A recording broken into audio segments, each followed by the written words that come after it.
Ya. Besok ketemu Ken. Bojonegoro. Bojonegoro. Ya. Campur sari karo komet. Oke. Iya. Malam. Malam. Tidak pokok tenang malah. Bisa enggak apa-apa. Bablas.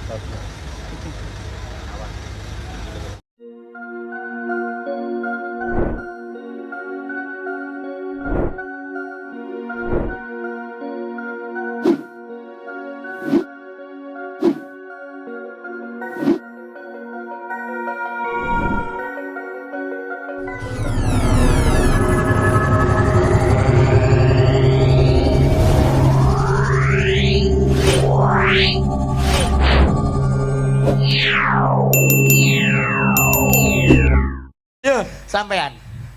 Delontun. Panggah gocelan ya. Wah, berarti kalah aku karo. Oh, kalah.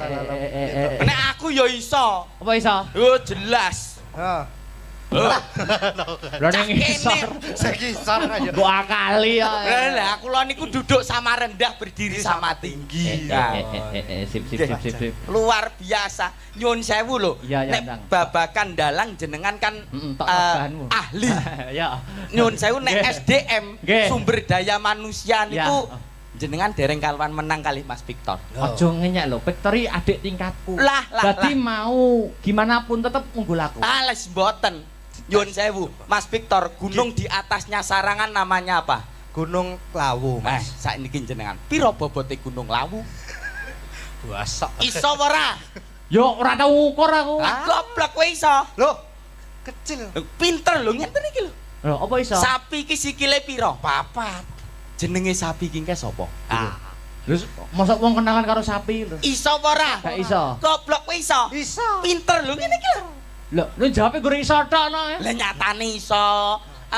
Seumpama ada rambutan. 1 kilo harganya 5.000. Kalau 2 kilo berapa? 10, Mas. 10.000. Heh. 1 kilo harganya 5.000 rambutan Mas Dalang. Nggih. Berapa harga rambutan 1 pohon?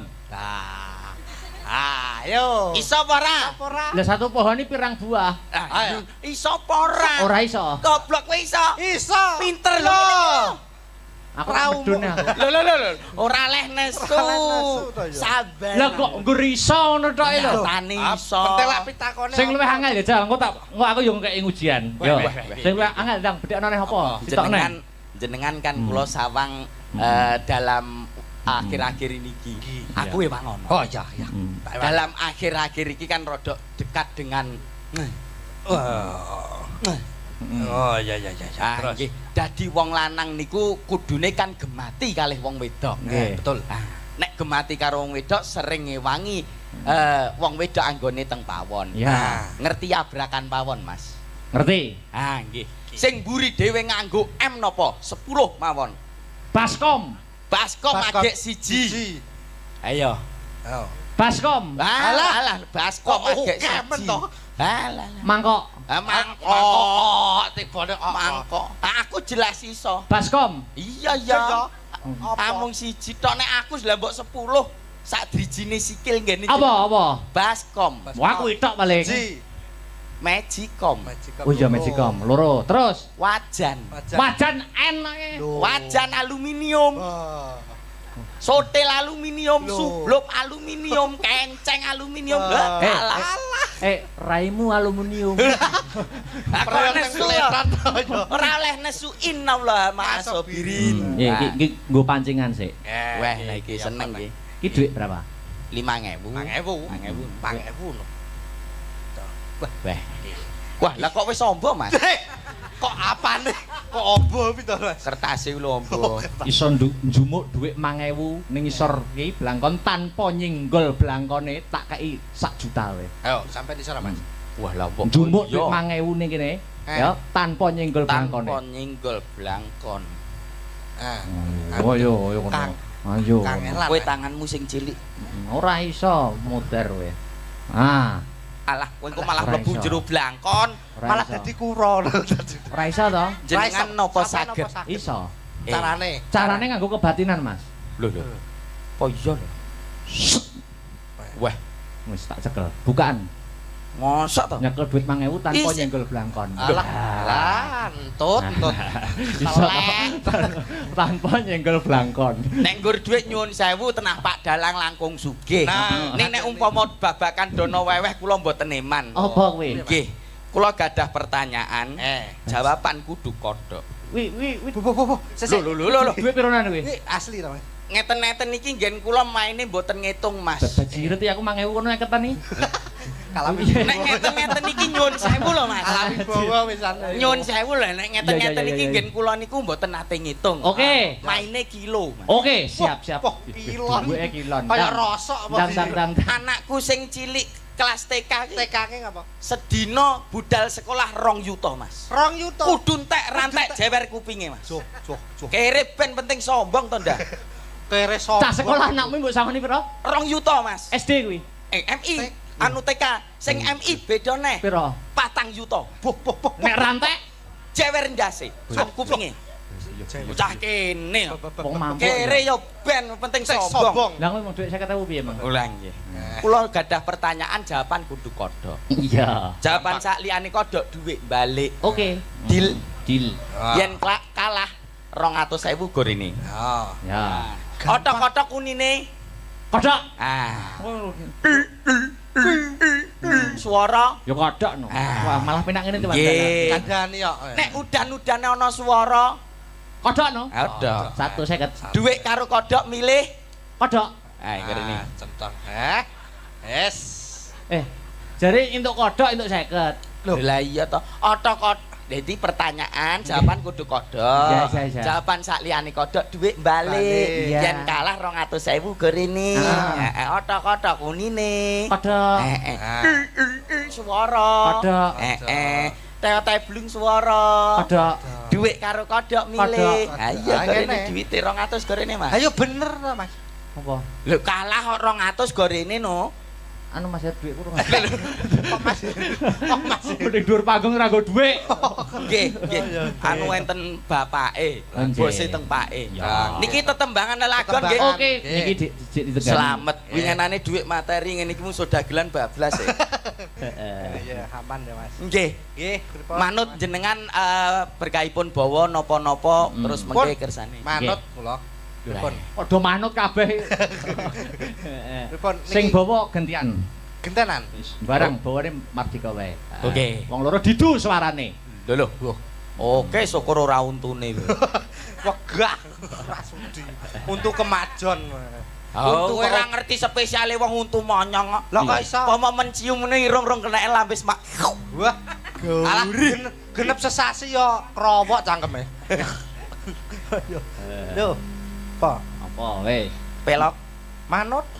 Pelok. Iki Sak isone. gawe wong tuwek. Mboten napa-napa. Ngerti tuwek kok randang pangan codot. Pelem piye? Oh, pelem ya kayak. Pangan codot. Ayo. Pamintaku. Ape. Elok jan. Elok. Nimasido hasik. Tok. Arasa. Ngetes kendang. Ngetes kendang. Wah, landandani kendang kok ning kene to, Mas. Mbok digawa ngisor ngono. Mbok kira palaran to? Nggih. Ben apik kok. Ayo Mas Victor. Oh, Atuh. Bocah iki bokonge ning ndi, Cak? Yo nang kene. Kegeden klambi ra ketok. Ya. Atut runtut tansah reruntungan. Weh, diarek. Kok jago? Suaramu apik men lho. Lho ya ora sombong to, Mas. Iki asli suaramu metune kondi lho. Kok kene? Ya kok kene to kok ya umume lho. Iya. Ape. Mung gedene sak baterai wis suarane kok wekung banget. Baterai kok. Aku samari nek Victor ning anu lho, sawah ngono. Apa? Di pangan garangan. Adi kira kintel kono apa kok ya. Sok kintel. Lanjut. Go. Ing sarina sawengine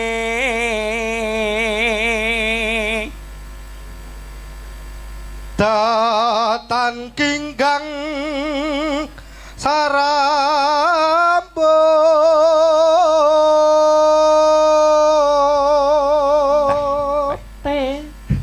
tene sapa lamun adot caketing ati hati-hati mundur enek wong golek kodhok Mas Heru golek kodhok yen cedhak tansah mulat sida asetu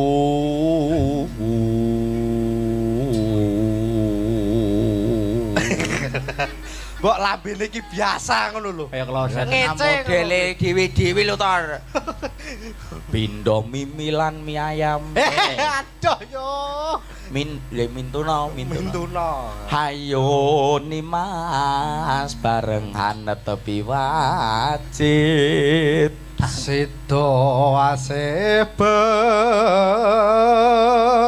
praya Jaipon nganti kaya manuk kena pulo cinta iku dikapak-kapake manut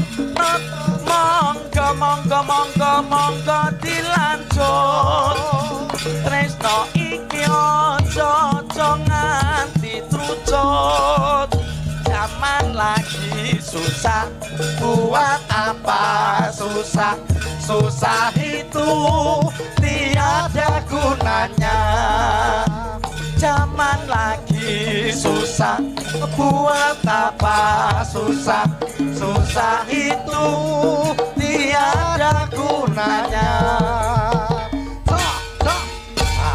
ingkang kepareng jumeneng sinten Kang Gareng nika Dik niken sik aduh dek aku sing kleru aja dadi atimu turung kowe wis nesu neng kali nggawa pancingan wong lali ora kelingan oh kalau wes kok genuk saking penake kok yo macam gunuk bal bekel Dik niken dalam mau milih wong loro iki milih ndi ora milih kabeh api malah sip padha jembuke lho jembuk ya apa jembuk jembuk iki padha mine Mas yo ora Iya, kok iya. men nyatane keunggulane Mas Victor iki Mas Dalang ora iso lho lho apa Oh, lah ngadeg kuwi ngadeg tanpa gocekan yang piye mau piye boleh dik lho 1 2 3 lah kok enak ya ngono kaya apa jenenge waktu terbalik ngono kae lho iya kayak kucingnya Cina ning bakul kain lho ngene ra dia mempunyai kelebihan dan kekurangan betul kelebihannya apa gak enak iso cintai dhewe lho kesah Ora Dek niken dalam suasana pun sansaya enjing Nggih. wajan lho weh lah kok kaya coba maku coba kayak piye Mas wajan weh Mbak Niken Dawa. wah anu bar tumbas kirek nggih lah piye lah gandenge ngono mbok yo gandenge sing roman ngono ya iya njajal to gandeng roman ki coba anu ditemokke sampean kok kene sampean kok kono culno sik kodhok Iki ngorek kono. tuk kodhok ngorek Mas Suyat Mojo punang pinanganten ora sareng ikhlas asana kuwi ralilo kita iki kan perang oh ya peran sip wekdal punika wanjinipun Suyat Mojo punang pinanganten daup Atmojo niki wancinipun balangan weh aja mencelat no ki kok keprukmu rodok cilik wae wah iki aja Manten po ngarep bacokan ngono. Mau gepeng. Wah, oh iya. Balang gantal. Balang gantal. Bae wis. Kuwi panganan lho, Nduk. Ah. Ya ki panganan. Balang-balangan sampun, balang-balangan sampun wingko mbok lho gedene nggur sak Atos kuwi.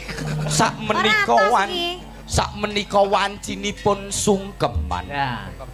Sarehne manten milenial sing sungkem mboten manten putri ning sing sungkem manten kakung. Loh, manten milenial manut dalang ora? Ya manut. Lah iya, nek aku sing sungkem perang balik asale. Ki sing sungkem manten lanang modern.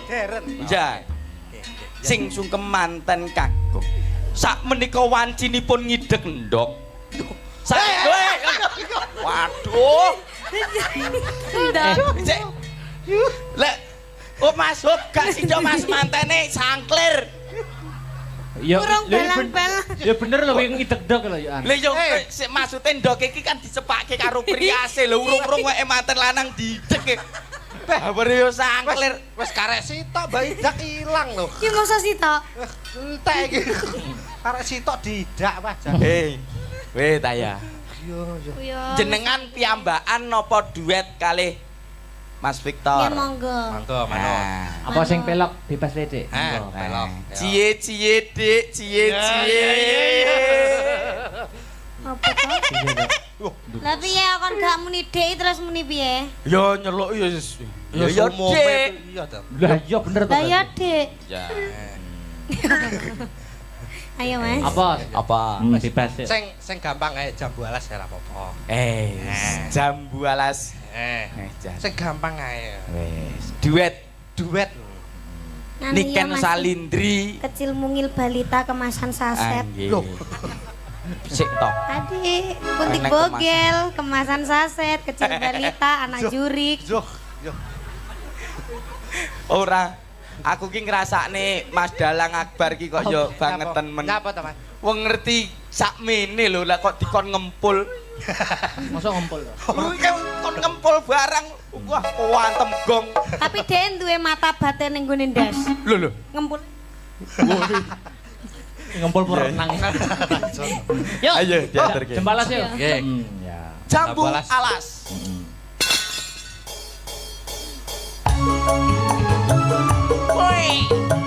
Asik ho.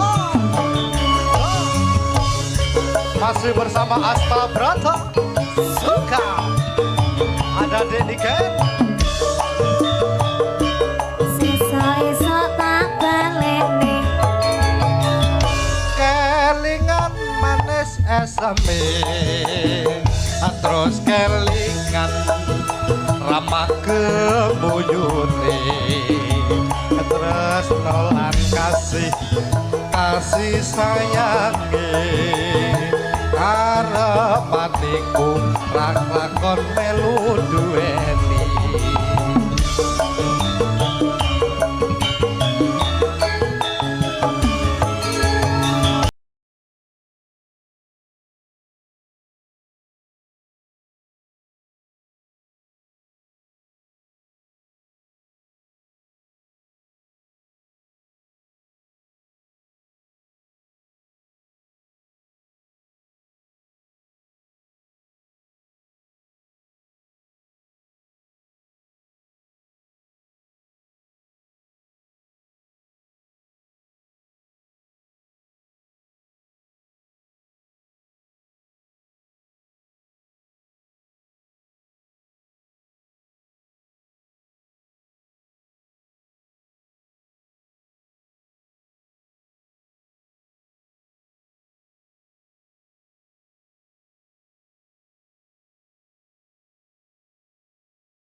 Ki uga aja lali anu lho Mas Meo ngaturke Nggih. panuwun karo Pak Edi. Injih pripun Bapak Edi Santoso matur gunging panuwun. Ditungakne muga-muga anggone menjabat sebagai DPRD tetap ya diberikan Amin. keamanahan, Amin. kekuatan. Amin. Menapa ingkang ginayuh mugi saged kasembatan. Sip. Amanah barokah. Amin. Di kemala jumeneng. Yo musik. Ku malah sepote.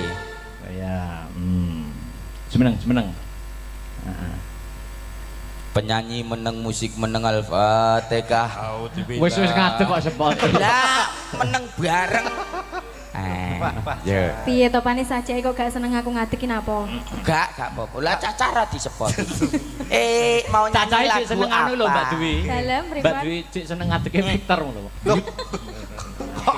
Dang Mas aku pengen lihat nah. Hah? Pengen lihat kayak Yo, mau. yo iku sitok pengen ero kabeh. Kok tak kirimi videone tutorial. Apa Pak? Wis. Monggo kersa yo. Ya mau wonten pamundutan nemen nggih. Oke. Oke. Nemen. Victor. Nggih, Mbak. Iki lho gak kacek adoh.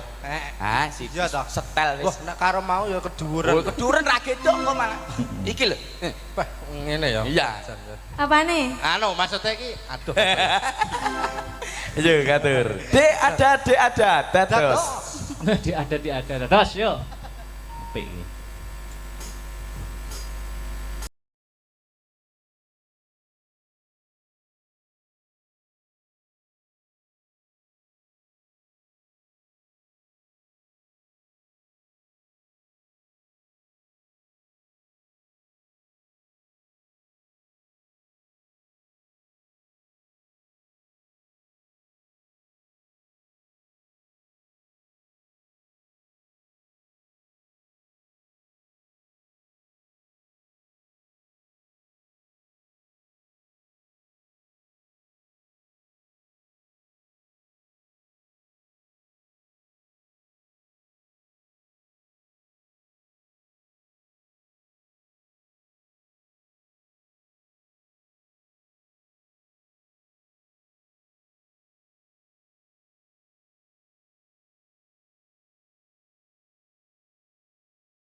Kang Petruk, Kang Gareng, Kang Bagong. Keripik gedang, keripik telo. Nggih. Sithik edang watone rata. Wah, nggih.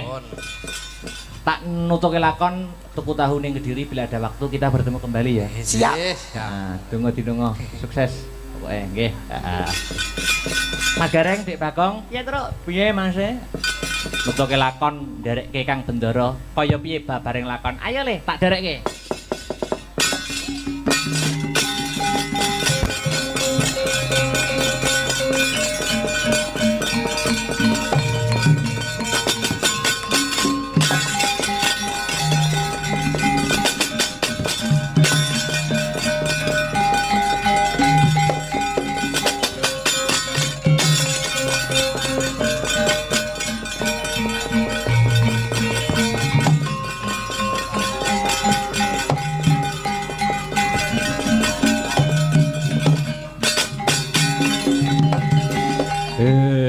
Angin amitit milir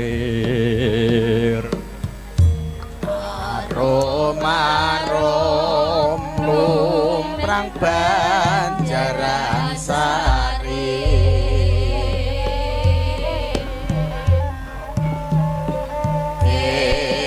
angin amitit milir Arom lumprang Banjaran Sari Tadatas maknyat sekar nadang umekar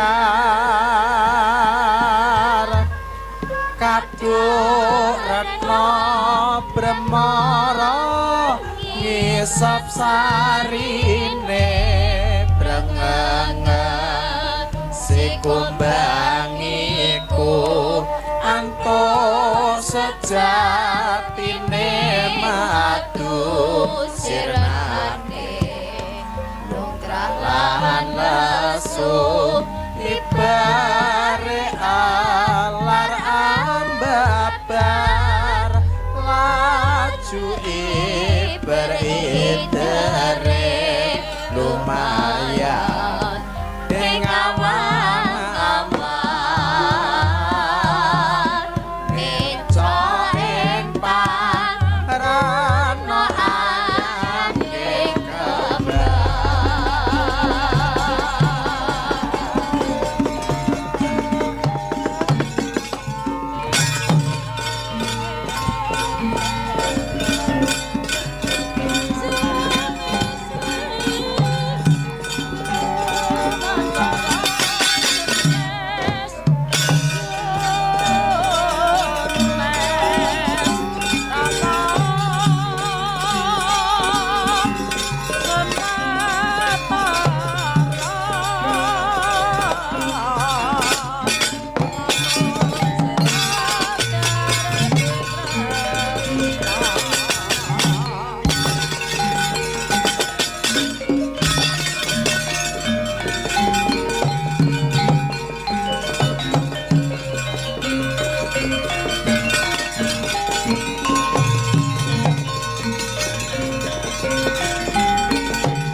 Miyat langening kalang iwan aglar pandamuncar Ong tinon lir kekonang surem sorote tan padang kasor lan pajaring purnameng gegono dasare mangsa katiga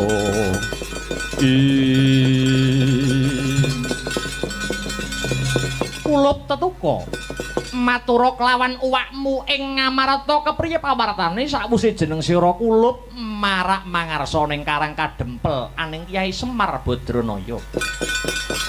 Sewu kalepatan nyun tadah wadana. Sedaya dawuh pangandika para pepundhen sampun kula aturaken dhateng Siwanayantaka. Gancanging cariyos Siwanayantaka nyuwun syarat sarana ingkang kedah dipun pinangkani. Nuwun inggih punika wujudipun Sekar Pudhak Tunjung Biru. Koko Prabu kados pundi pamrayoginipun Koko Prabu? Janaka kula wonten dawuh. Siadi kang kulina ngayam wana anelasak sajroning wanawasa manjing ana ing Karang Padisan. Upadinen ingkang ingaranan Sekar Pudhak Tunjung Biru mau ya Yayi. Menawi mekaten kalilan kula nyuwun pamit Kakang Mas Punta kula nyuwun tambahing pangestu. Mangsa baranga muga lebda ing karya Dimas. Gatotkaca kula wonten dawuh waman. Awat-awatana lakuning pamanmu angupadi wujuding Sekar Pudhak Tunjung Biru nuwun inggih dhateng setika.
Hina semubang iwang aruna kadinetrane nganggo rapuk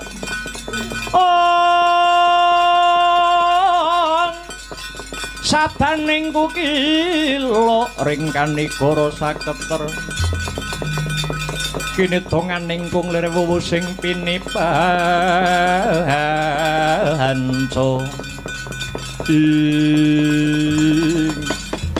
Hong ilahing nama sidam sidi sekaring buwana langgeng. Ulun waspadakake kaya wayah ulun Lesmana kang sowan ana kahyangan alang-alang kumidir. Sumengko pengawak bajra kang dadi lakumu ana parigawe apa? Nuwun inggih Duh Hyang padha winenang. Kula marak sowan awit wonten perkawis ingkang saklangkung wigatos. Lesmana nyuwun lumunturing sih kanugrahan saking paduka pukulun. Ingkang arupi Sekar Pudhak Tunjung Biru. Sekar Pudhak Tunjung Biru kinarya kula badhe hamboyong Kyai Semar Badranaya. Kulup Lesmana samendang tan karempit atur kita wis ulun tampa kanthi trawaca. Kita ora kleru menawa nyuwun Sekar Pudhak Tunjung Biru marang jeneng ulun awit ya ana alang-alang kumitir kene papane kembang mau kulup. Lan wis titi wancine kembang mau linggar saka wasta ulun. Tampanono ulun ora anggone masrahake kulup.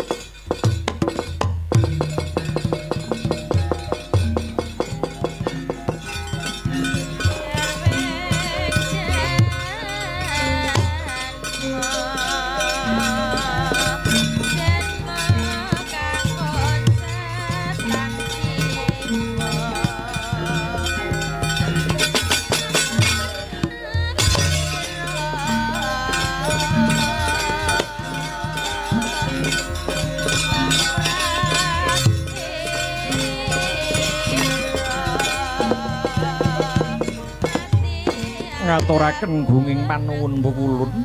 Iya, kula Lesmana tiba sepadha-padha. Sakwise sira sembada ngregem kembang pudak tunjung biru, kita aja pegat ing pengati-ati Ngger Lesmana. Ngestakaken dawuh Pukulun, rening sampun kasembadan panyuwun kula.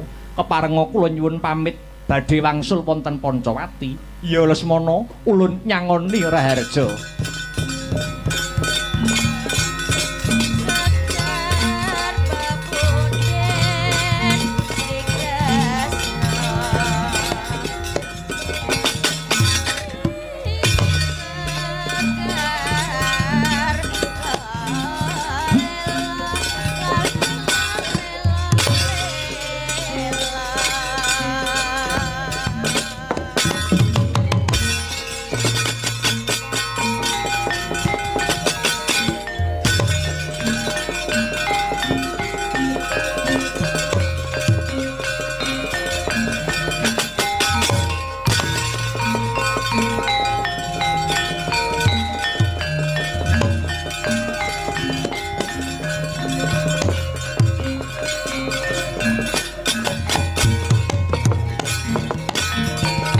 Dewa-dewa sudata marang suring prang ngudani arum-arum ngendan wing awiyat ing danan jaya lan tetuka kang sowan ana parigawe apa dene sira marak ana panjenengan ulun Pukulun dosa menapa ingkang kula sandhang menawi kula nglairaken isining manah kawula Jernyatanipun paduka Hyang Pada wenang sampun nyumurupi ancas kula. Ulup Janaka, nadyan kita ora matur ulun wis mangerteni. Ulun paring dawuh mangkono mau mung kanggo pambukaning kandha Harjuna. Kita sowan marang ulun bakal nyuwun tumedhak ing Sekar Pudak Tunjung Biru minangka cihna mboyong marang Semar Badranaya. Nanging kawruhanana kulup Sekar Pudak Tunjung Biru wis ulun paringake marang Lesmana Widagda utusan saka Praja Pancawati. Waduh Pukulun, rumaos lingsem Janaka nyawang sorot ing Basanta menawi kula wangsul dereng mundi Sekar Pudak Tunjung Biru. Janaka, hayu mopo rasamu? Kalamunta Sekar Pudak Tunjung Biru bisa uwal saka astaning Lesmana, ndak kira ora kurang jalaran nyuwun pangestu lewata tepining lepen tempuran kang bening banyune. Supaya kasembadan sediamu he Janaka. Gumaling si cinceng kuling jakune turuk rame amalungi mertandane mancine wos kagatenjang bintang panjerina mencorong dermang ajab ing projen ayo tumandang makarya gumaling si cinceng kuling jakune turuk rame amalungi mertandane wancine wos kagatenjang lintang panjerina mencorong dermang ajab ing projen ayo tumandang makarya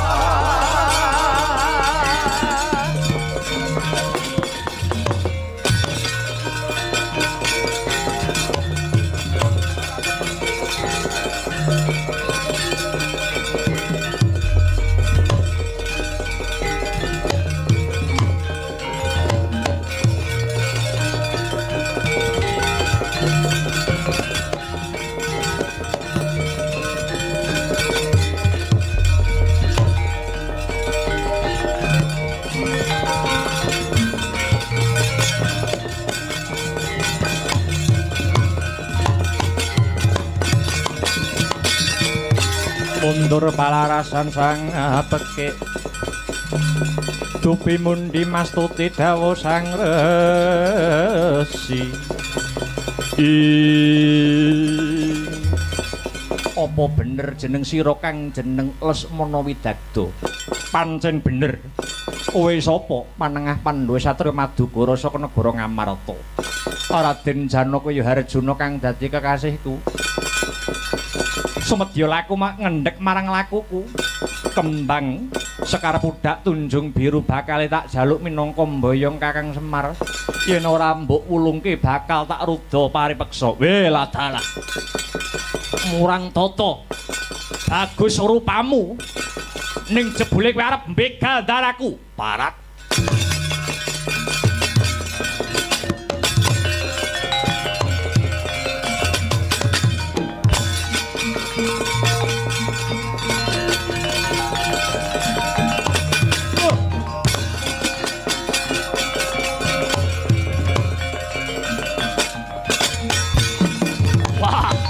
Iki musuh lawas.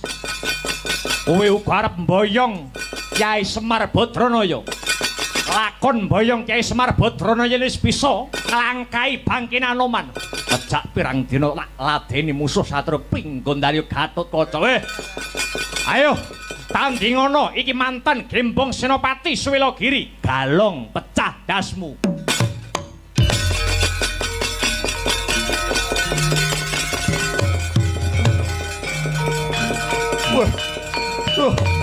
Hey! Ha! Ha! Oh! Hey! Wah!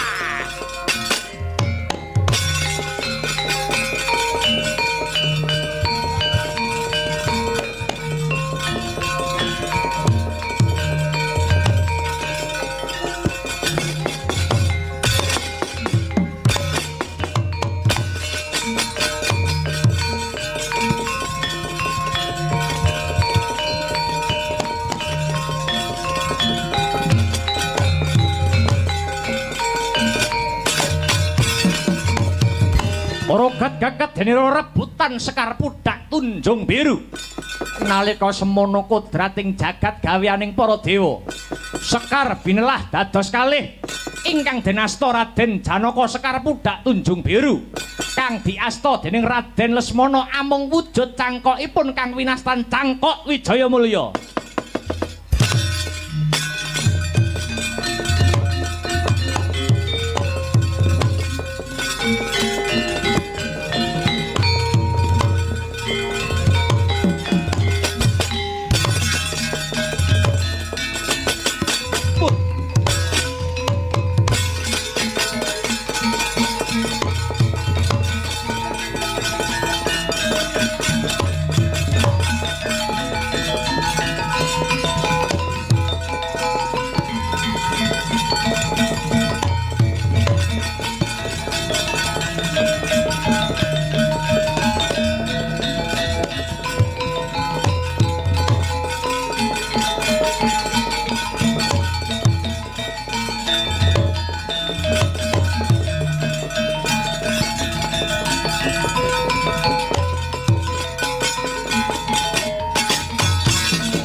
Permara remang uswamya ngambrang kati karunaning kaswase aneng marga memalatgung risang gondo wastrat mojo leng-leng lalu hangul hati ing Kakang Semar Janaka kang sagu mujuti Sekar Pudak Tunjung Biru kang tegese dina iki uga Kakang Semar bakal kaboyong mring Ngamarta. Aja percaya Kyai, sejatine sing nampa saka Hyang Padha kuwi Lesmana luwih dhisik nanging direbut dening panengah Pandhawa nganti aku mung ngantukake cangkoke wae. Sampun cukup, stop. Ampun do regejekan.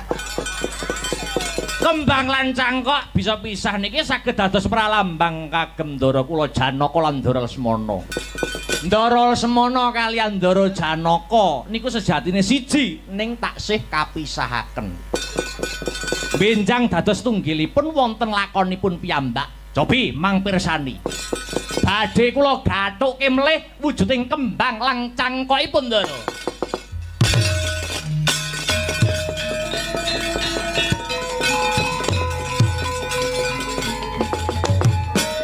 Yo kagathokaken wujuding Sekar Pudak Tunjung Biru Dalasan Cangkok Wijaya Mulya.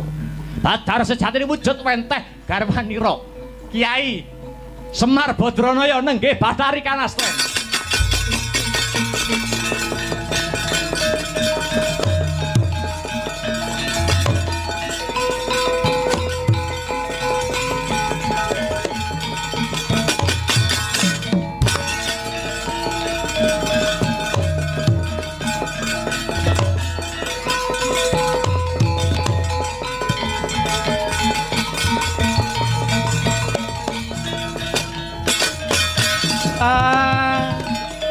Kembang lan cangkoke ndak dadekke siji Badar wenteh bojoku. Kanastren. Inggih Kiai. Piye? Kowe sowan Sang Asih Prana. Ya yang padha winenang nampa dawuh apa? Kiai, mboten kenging kisah saking Nuswa Jawi. Sampun pundhak anggenipun Kyai Semar momong dhateng Praja Pancawati. Sakmenika gantos momong dhateng Praja Ngamarta momong para Pandhawa Kyai.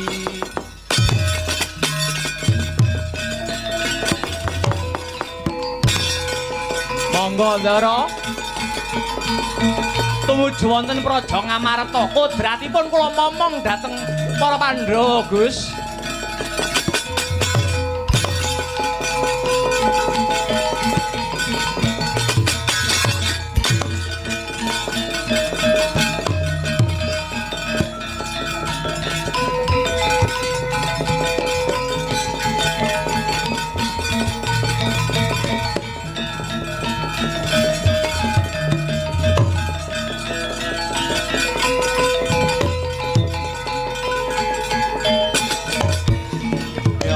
Laruta saking Gotha Sakura kula yen atanamu kusa sang Sri kepiye pawartane Dimas Koko Prabu ngaturi ketiwasan kula sampun nampi wujudipun Sekar Pudak Tunjung Biru ananging dipun rebat kalian panengah Pandhawa kekasih Raden Janaka. Satemah kula namung angsal cangkokipun kembang lan cangkok dipun gathukaken kalian Kiai Semar wenteh Bathari Kanastren. Bathari Kanastren paring dawuh menawi Kiai Semar kinen mapan wonten ing Nuswa Jawi amomong dhateng para Pandhawa. Nanging kala wau wonten pangandikanipun Kiai Semar ingkang ganjel sajroning raos kula Koko Prabu. Lho, Kiai Semar ngendika apa? Kembang lan cangkok ingkang pisah awit kinarya rebutan ing antaraning kula kalian Raden Janaka punika mratelakaken mbok menawi kula kalian Raden Janaka menika sejatosipun amung sajuga ibarat kembang lan cangkokipun kula wau Koko Prabu. Ya jagat ya Dewa Bathara syukur bagi jumurung. Lho, liripun kados pundi Koko Prabu paring dawuh ingkang mekaten? Lesmana Sira lan Janaka kuwi mung katone loro nanging sayektine manunggal dadi siji. Ya Raden Janaka mau kang besuke bakal dadi dalan kasuwarganmu Lesmana. Mula ora muspra anggone siadi jumujuk nganti tekan Nuswa Jawa. Sayekti iki dadi dalan nitik marang kasuwarganipun Kakang lan Siadi. Koko Prabu, menawi kasuwargan kula dhateng Raden Janaka, lajeng Koko Prabu benjang badhe manitis dhateng pundi? Lesmana, manut wangsit kang ndak tampa pun Kakang bakal manitis marang Ratu Dwarawati jejuluk Prabu Sri Bathara Kresna kang jampangi para Pandhawa rina sawengine. Benjang menapa kula lan Koko Prabu manitis dumateng Ratu Dwarawati dalasan panengah Pandhawa pun Janaka. Besok ana lakone dhewe. Wis ayo luwih dhisik enggal bali ana ing Pancamati Lesmana.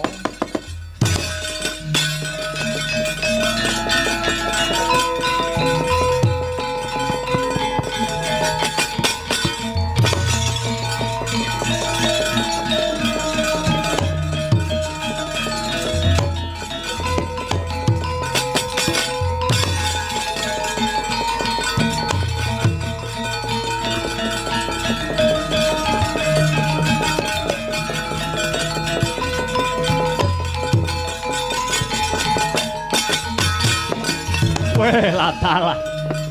Gagar wigar tanpa karya anggone Praja Pancawati mboyong Kyai Semar. Sajake sejarahe Praja Pancawati bakali rampung bakali pundhat. Bendaraku Prabu Rama lan Raden Lesmana katone sedhela maneh ya bakali manitis marang satriya ana ing Nuswa Jawa.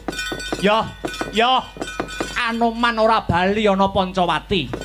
Ora bakal jogar anggonku semedi, aku bakal tetugur ana Gunung Kendali Sada. Yen durung ngantuk pepadang tumrap nasibku dhewe, Anoman ora bakal jogar anggone malah diening.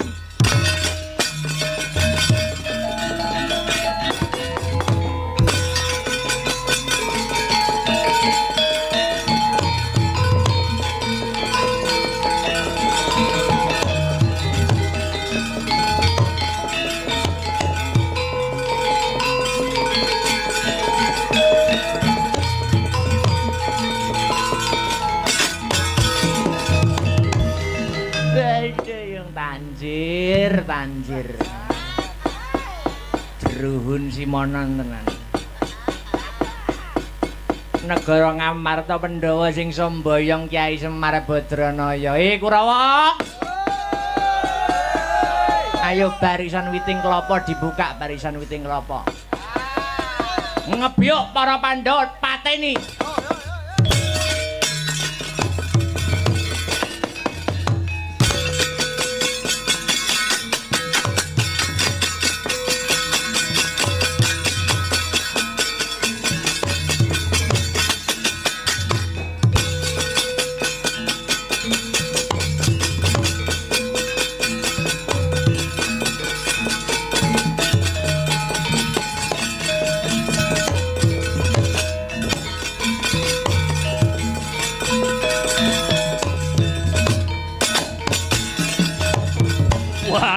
Werkudara Werkudere Harta marma ana paran lakon rangsang mati dening aku.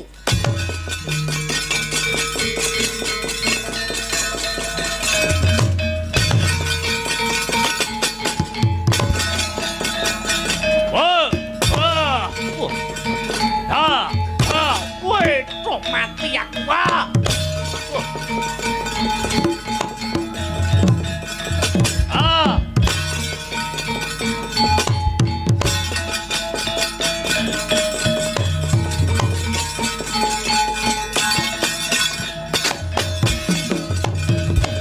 Lakon titir mati dening Swatama.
Sampun wuruing Bandayuda nggih Gus. Ingkang baku sing ruwet pun udar, sing peteng pun padang. Semar ingkang kasembadan boyong dhateng Ngamarta maratandhait nilap panas mara bumi. Utawi wahyu pamong niku sampun paripurna. Iya Kyai Semar aku melu nyekseni.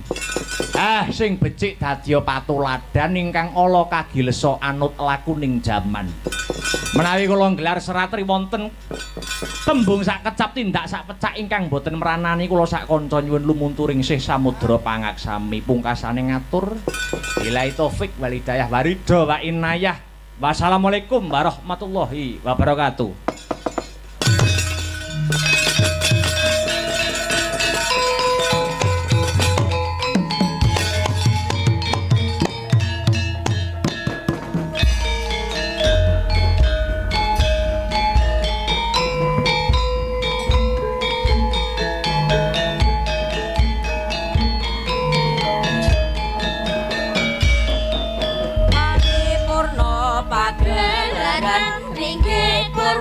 anyarita